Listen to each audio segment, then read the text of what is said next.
Media जी कहीं में आपका एक बार फिर स्वागत है। मैं हूं प्रतीक त्रिवेदी और मैं कैनॉट प्लेस में मौजूद। आज का मुद्दा जिसको सवाल के जरिए मैंने रखा था वो ये था कि गुजरात में जो क्या सिर्फ गुजरातियों के लिए है, ये सवाल था जो कि मैंने आज ट्विटर के जरिए पूछा था।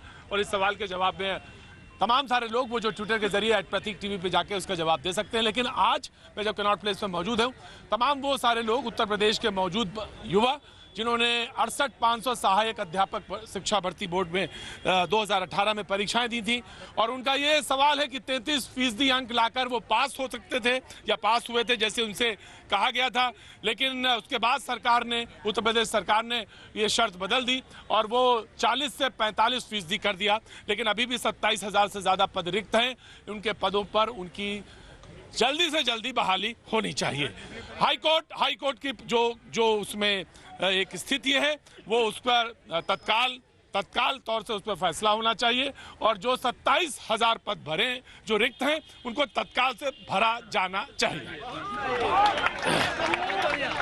हाईकोर्ट की स्थिति जो है वो तत्काल रूप से क्लियर हो, सरकार करे, इसका सरकार की जिम्मेदारी है, और जो पद रिक्त हैं उनको तत्काल तौर से भरा जाए। बहुत बहुत शुक्रिया जी। लेकिन आज का जो मुद्दा था, जिस मुद्दे को लेकर हम आज यहाँ पे हाजिर हुए थे, वो ये था कि गुजरात सिर्फ गुजरातियों के लिए कहने वाले क्या वोट बैंक की राजनीति कर रहे हैं, ये सवाल था। हमारे साथ पवन कुमार जी भारतीय मजदूर संघ से मौजूद हैं। मैं चाहूंगा कि वो इस बात को क्लियर करें।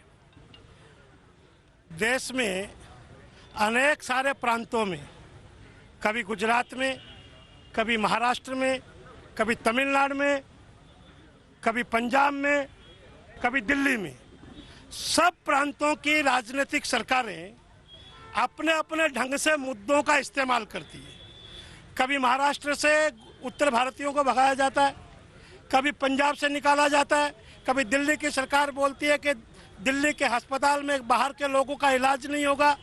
वास्तव में देश के मजदूर को इन लोगों ने, तमाम राजनीतिक दलों ने, वो केंद्र की सरकार हो, प्रदेश की सरकार हो, उन्होंने मजदूर को ऐसा समझ लिया है, इसका ना कोई स्वाभिमान है, ना कोई इज्जत है, ना कोई मान है, ना सम्मान है। ये एक दुर्भाग्य है। केंद्र की सरकार हो, प्रदेश की सरकार हो। गुजरात में कांग्रेस के विधायक भड़काऊ भाषण देते हैं, राजनीति करते हैं। उनके 450 से अधिक लोग पकड़े जाते हैं। कांग्रेस के 8 बड़े नेता पकड़े जाते हैं, किंतु आगे क्या होगा इस पर कोई स्पष्ट नहीं बोल रहा। शासन और प्रशासन का काम है इस गुंडागर्दी को जबरदस्ती दबाया जाना चाहिए। जो भी गुंडागर्दी कर रहे हैं, गुजरात में करे, महाराष्ट्र में करे, कहीं पर भी करे, कोई भी इन्वॉल्व हो,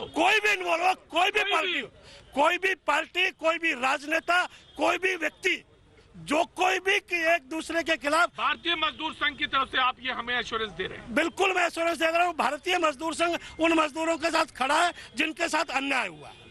आप वहाँ पे, आपके कार्यकर्ता, आपके वॉलंटियर्स उस प्लेटफॉर्म पे मौजूद रहेंगे जहाँ पे उनको वापसी भेजा जा रहा है? हम गुजरात में उनको संभालने का काम कर रहे हैं। गुजरात के जिन कारखानों में वो काम करते हैं, हमारे कार्यकर्ता उनके साथ खड़े हैं, उनको आश्वासन दे रहे हैं कि आपका कुछ बिगड़ने नहीं देंगे, आप यहाँ रहिए। हम उनको ठिकाने के लिए प्रयत्नशील हैं लगातार। सवाल यह है, उत्तर प्रदेश यहाँ पे जी, आप कहाँ से? सर मैं आजमगढ़ से आया हूँ, उत्तर प्रदेश से जी। मैं नवीन भाई से पूछना चाहता हूँ एक सवाल कि हमारे उत्तर प्रदेश ने सबसे ज्यादा देश में सीट लोकसभा की दे करके प्रधानमंत्री जी को, बीजेपी के लीडर को ये सत्ता संभाला दिया। लेकिन मैं कहना चाहता हूं कि क्या हमारे नौजवान जो उत्तर प्रदेश के सत्ता दिए प्रधानमंत्री और यहाँ तक योगी जी को मुख्यमंत्री बनाया, तो इन्होंने क्या किया? यह यहाँ से उठा के उत्तर प्रदेश में हमारे ये बच्चों को, नौजवानों को रोजगार की बजाय जंतर मंतर पे इन्होंने भेजने का काम किया। और जहाँ तक गुजरात की बात है, तो गुजरात में मैं कांग्रेस के भी प्रवक्ता से पूछना चाहता हूँ कि ठीक है, अल्पेश ठाकुर का नाम आया है, वैसे सत्य भी है, हमारे यहाँ के लोग आए हैं गुजरात से, तो इनके जो जितने बड़े लीडरान हैं, चाहे वो राहुल जी हों, चाहे सोनिया जी हों, चाहे कमलनाथ जी हों, कोई भी हो, इस पे कोई स्पष्ट बहुमत अपना मत नहीं दे पा रहा है कि आखिर कांग्रेस के बड़े नेताओं ने इस पर कोई बात नहीं रखी है।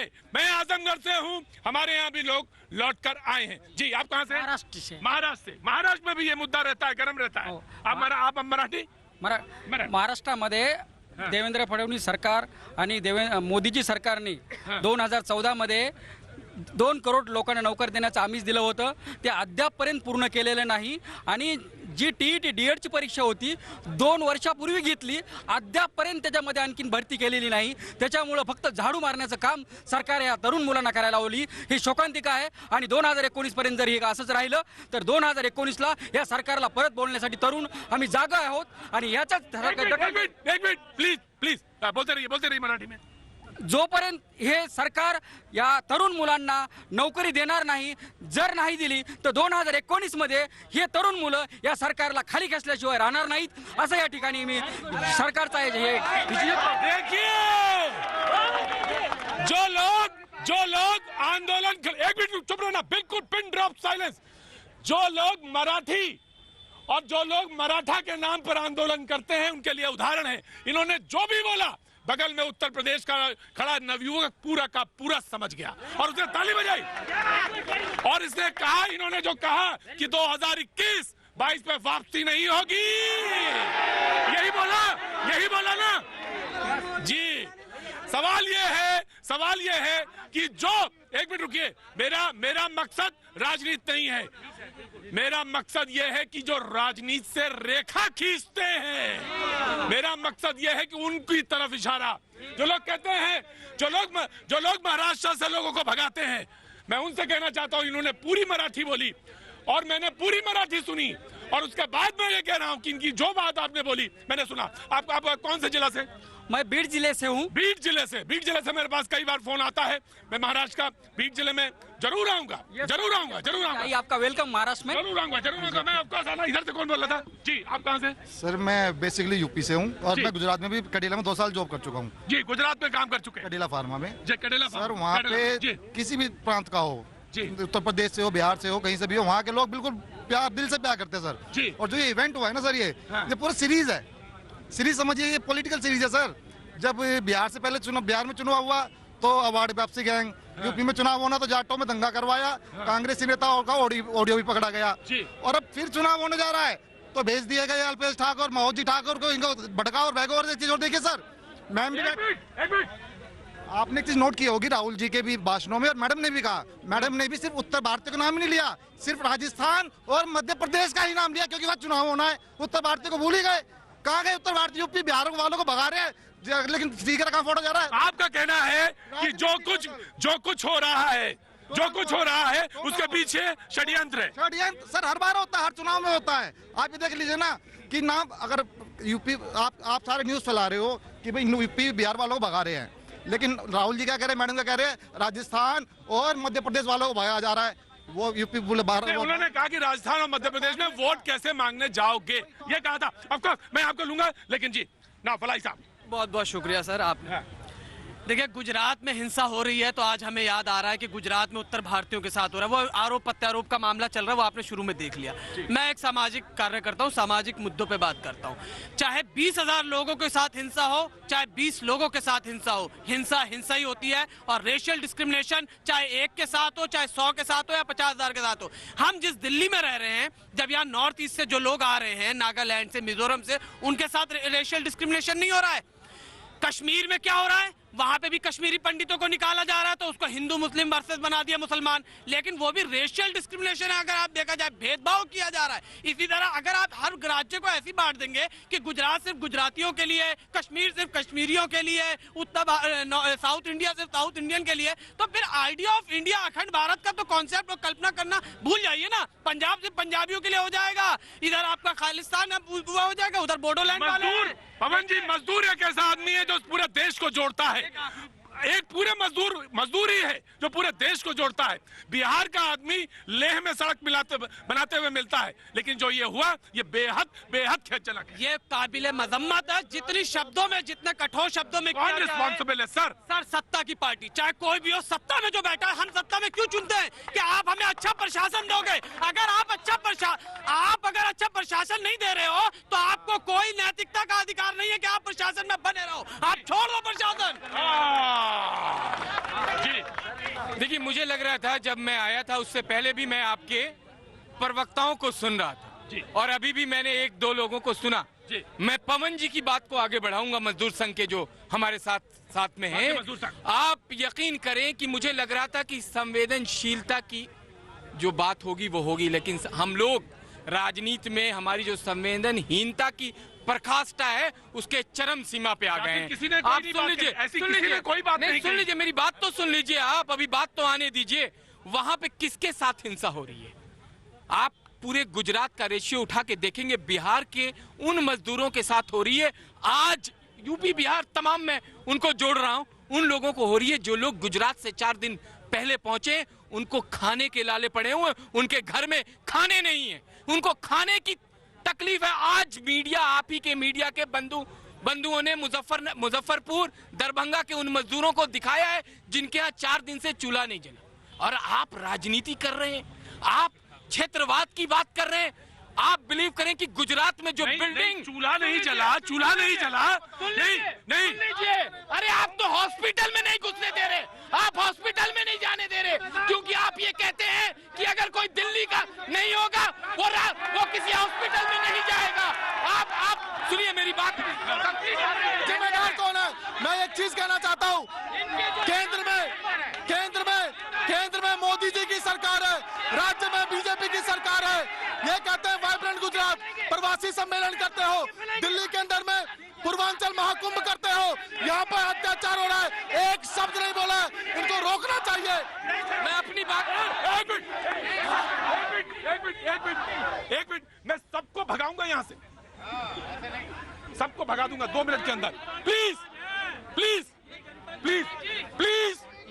जनता की आवाज, एक मिनट, ये राजनीति मत करो, चुप कराओ इनको चुप कराओ। जी, एक मिनट, बिल्कुल सही कह रहे हैं ये।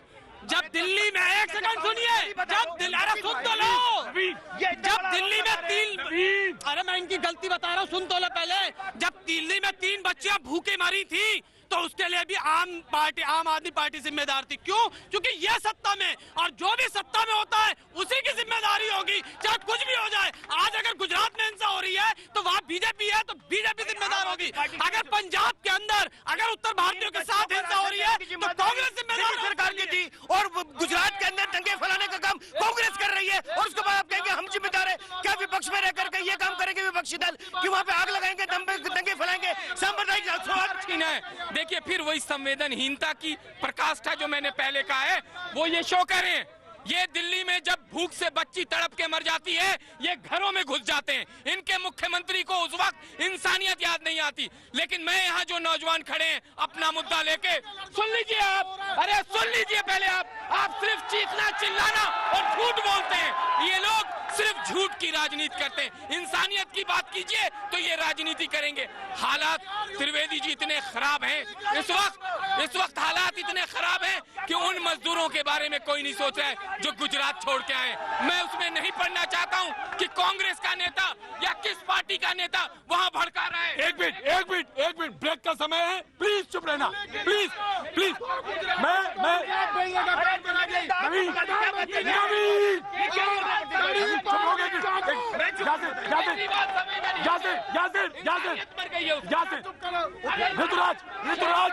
ऋतुराज, यूपी के लोगों के स्वाभिमान का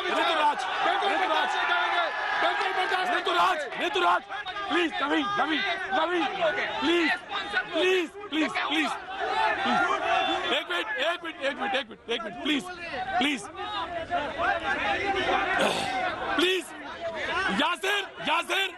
यासिर ने एक बात कही कि जो मजदूर गुजरात से लौट के गए उनके बारे में कोई सोच नहीं रहा। यासिर भाई, बड़े अदब के साथ एक बात कहता हूं आपसे, रोटी तो हो सकता है ना खाऊं, लेकिन थप्पड़ खा के रोटी नहीं खाऊंगा। मजदूर है, वो मजदूर है, थप्पड़ खा के रोटी नहीं खाऊंगा। अगर थप्पड़, आपको मैं बता दूं कि अगर आपके अंदर इंसानियत है तो उस सच्चाई को उजागर कीजिए कि कौन लोग पूरा का पूरा गुजरात का माहौल बिगाड़ रहे हैं। मैं पूछ रहा हूं, जो भी हो, मैं पूछूंगा, जिस दल के हो, मैं पूछूंगा, सूली पे चढ़ा दीजिए। बिल्कुल, वो इंसानियत को मार रहे हैं। बिल्कुल पूछूंगा। वक्त है, छोड़ दे, ब्रेक का, ब्रेक के बाद फिर हाजिर होता हूं।